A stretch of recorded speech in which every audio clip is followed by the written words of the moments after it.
Hello all, Rick here with part 2 of an ongoing series looking into the entire timeline and history of Star Trek.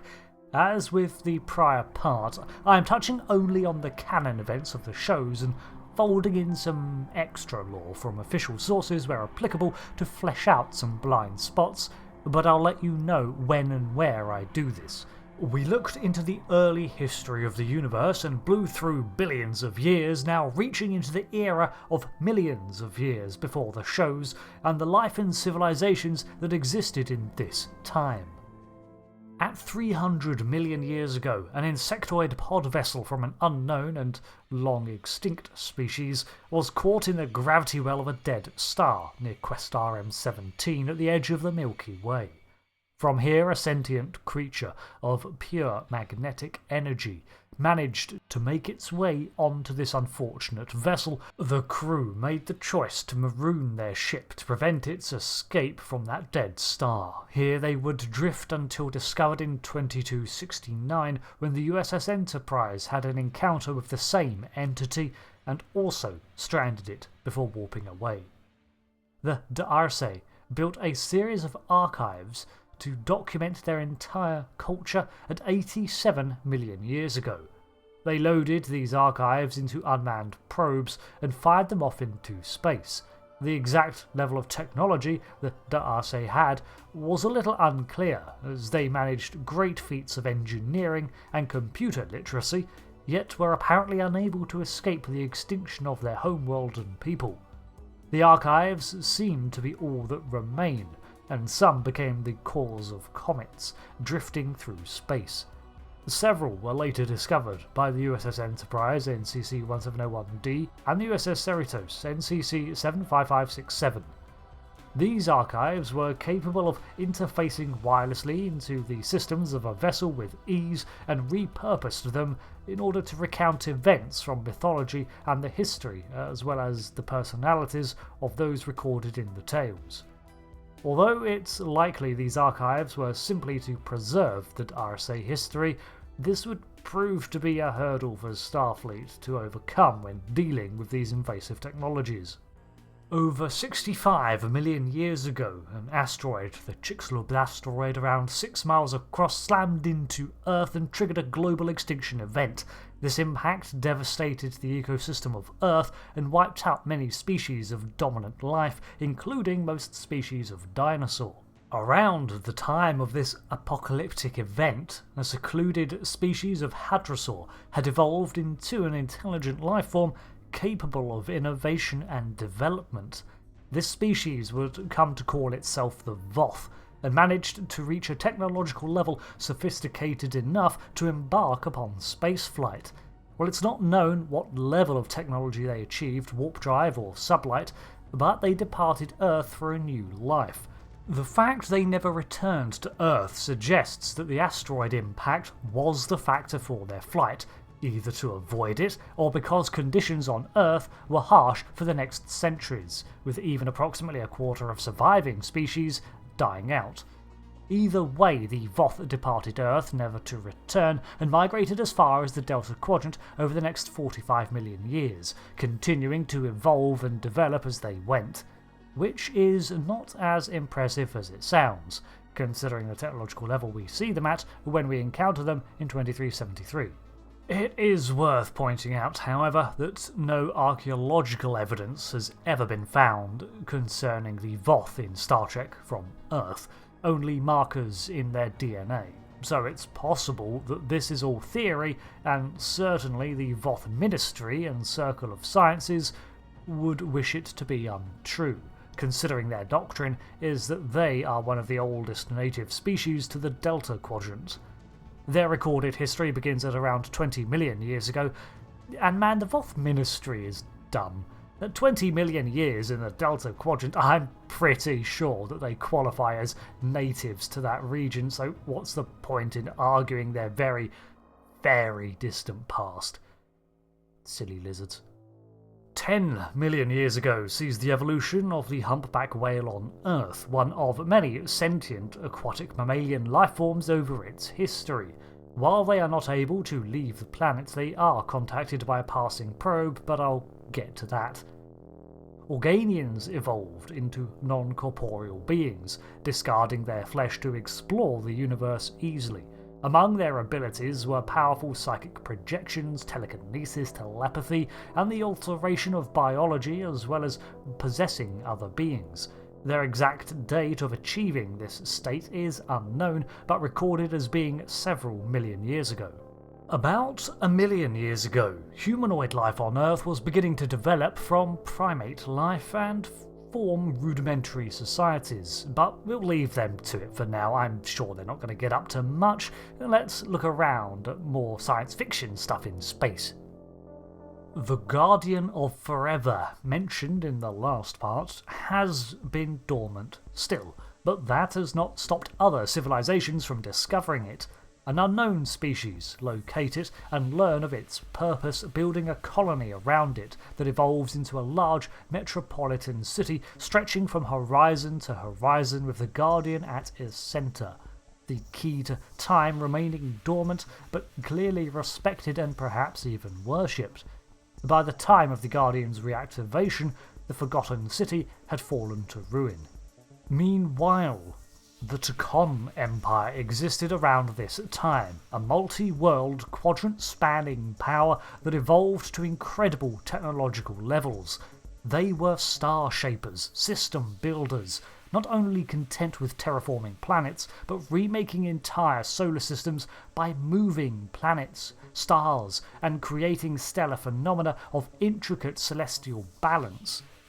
They created advanced artificial intelligences, including the portals, artificial planetoids that would guard over their systems from interlopers even after the fall of their empire. At 600,000 years ago, the Tkon Empire collapsed when the Throne World's system's sun went supernova. Their calendar referred to this epoch as the Age of Makto.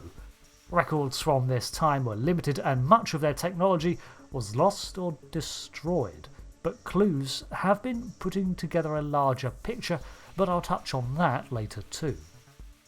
The Arrterans, a humanoid species, began exploring the galaxy and establishing colonies around the Alpha Quadrant.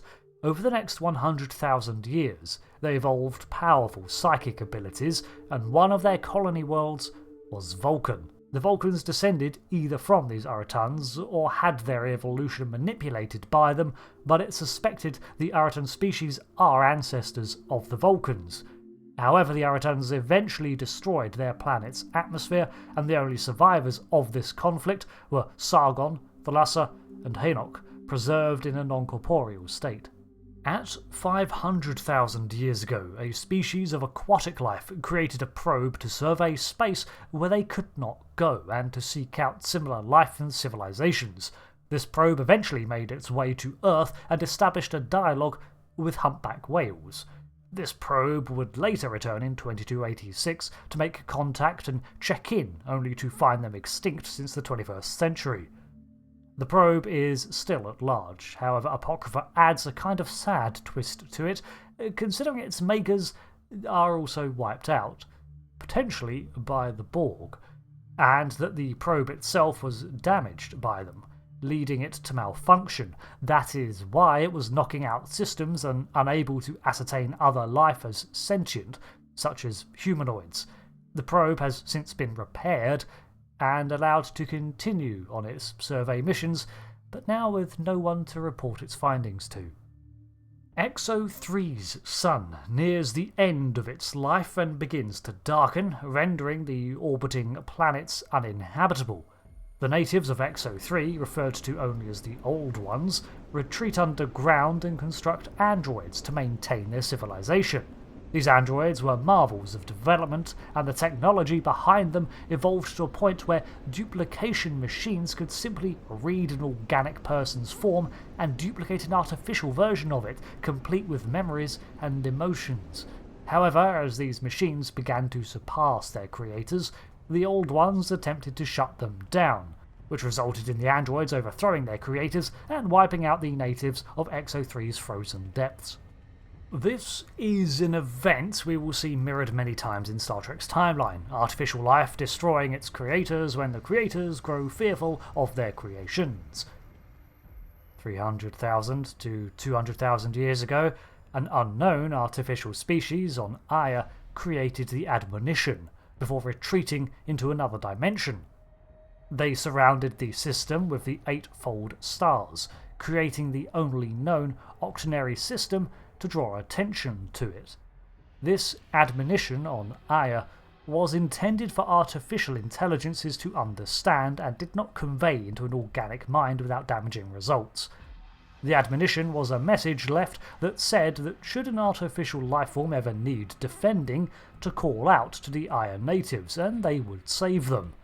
It included plans to create an interdimensional portal to reach the plane of existence that had them, and they would come through to save their cousins by destroying any organic threats as they had done before. This is speculated to be the reason for the loss of the Tkon Empire in its entirety, with these artificial intelligences being the ones that wiped out their creators before taking that empire's technology for their own. This would help explain the systematic purging of many records of the Tkon from history, from minus 600,000 to minus 300,000, while they were undoing the Tkon's works, leaving only secreted systems, like Portal 63. Now, this part is not confirmed on screen, but was alluded to be so from behind-the-scenes sources. Around 200,000 years ago, the Iconian Empire achieved its height of power, but was also wiped from the face of the galaxy. The exact details around this event are not known and mostly lost to mythology and a biased recounting of history. However, it is canonical that not all the Iconians were lost, as by the 32nd century, the United Federation of Planets was in contact with the Iconian remnants. There is a lot to talk in apocryphal sources about the Iconians, so that will be its own video, but suffice to say the species was reaching a point in its evolution where technology and biology were seamlessly integrated and the lines of matter-energy conversion were being blurred. They were also slowing down in reproduction rates, with their lifespan ever increasing to offset this evolution, and their technological breakthroughs were astounding. Iconia had floating cities and many portals connecting to other places in the galaxy, the trademark of their development, far-reaching corridors to any point in space, and a servitor species known as heralds of their own curated uplifting. Medicine, science, travel, and even weaponry were all at the peak of design in this era, perhaps at a level not seen since the Tkon Empire, and in time, the other species grew resentful or fearful of the Iconians. This led to an alliance to fight against the Iconians in an attempt to steal their technologies, and the species was forced to flee to vassal worlds such as Dewa 3 before being hunted down. It's not clear if this alliance successfully managed to claim the technology of the Iconians, but considering that these species are also lost to history, it's probable that the Iconians were correct in withholding their prowess. The destruction that was wrought upon the Demons of Air and Darkness, as they were later termed, was less thorough than the removal of the Tkon Empire, and many more relics remain of their Iconian legacy. These include the probes that act as defences of their homeworld, Iconia, and portal installations to other locations across the galaxy, or even beyond. And finally, around this era, a large bioplasmic organism later termed the Telepathic Pitcher Plant was born. Whether it had parents or was spawned, nobody knows for sure, as we only know its age, but it still persists to this day, in-universe reaching out to snare victims to consume. So I'll end this part here, with the fall of Iconia before moving into the next epoch of the Milky Way galaxy in Star Trek. This time is witness to several galaxy-spanning superpowers, with technology far beyond the current Federation and most other races of Trek. The most notable being the Tkon and the Iconians, who had reached a level of design enabling them to harness entire solar systems to their whim, and were on the cusp of mastering the galaxy. Sufficient time has passed for these cultures to fade into legend, and newer civilizations will emerge from their fall as we draw closer to the recognizable galaxy, one with less mysticism and more scientific development, but still not comparable to the feats achieved by these ancient aliens. I've been Rick, and I'll see you for the next part. Until then, thanks again, and goodbye.